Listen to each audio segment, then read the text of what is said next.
You may not know it, but we are constantly under siege from a gale of deadly particles racing towards Earth at over 1 million miles per hour. This onslaught comes hurtling towards us, straight from our own star, the Sun.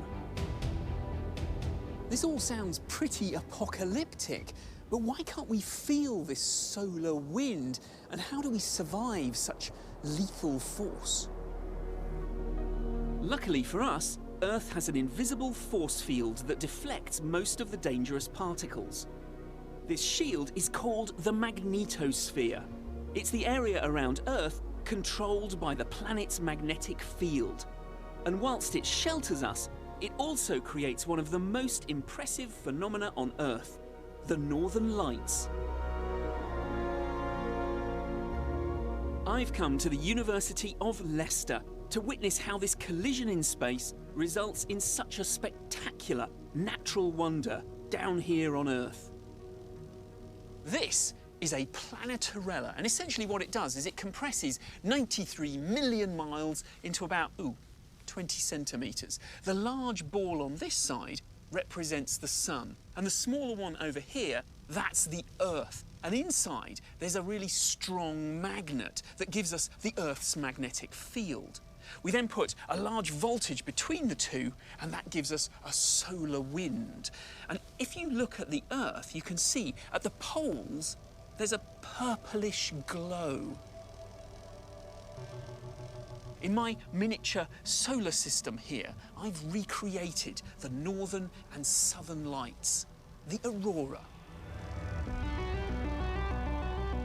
When the deadly solar winds reach Earth's magnetosphere, some of the charged particles get trapped and are propelled down the Earth's magnetic field lines straight towards the poles. And when they reach Earth, they strike atoms and molecules in our atmosphere, releasing energy in the form of light. And all this takes place over 100 miles above our heads.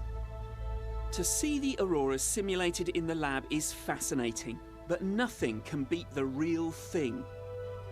Cameraman Maciek Winiarczyk lives in Caithness, right at the northern tip of Scotland, the best place in the UK to see the Northern Lights. And we've set him the mission to film the spectacle. By using a long exposure and a sensitive camera, Maciek can capture them in all their majesty. The colour of the aurora depends on which gas in the atmosphere is being hit by the energy funneled down from space. Oxygen produces an array of yellows, greens and reds, whilst nitrogen gives off blues, purples and rippled edges.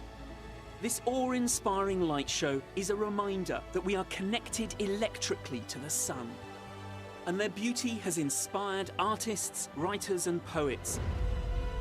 A few lines from the Ballad of the Northern Lights by poet Robert Williams Service gives an idea of their drama and splendour. And the skies of night were alive with light, with a throbbing, thrilling flame. Amber and rose and violet, opal and gold it came. There in awe we crouched and saw with our wild, uplifted eyes charge and retire the hosts of fire in the battlefield of the skies.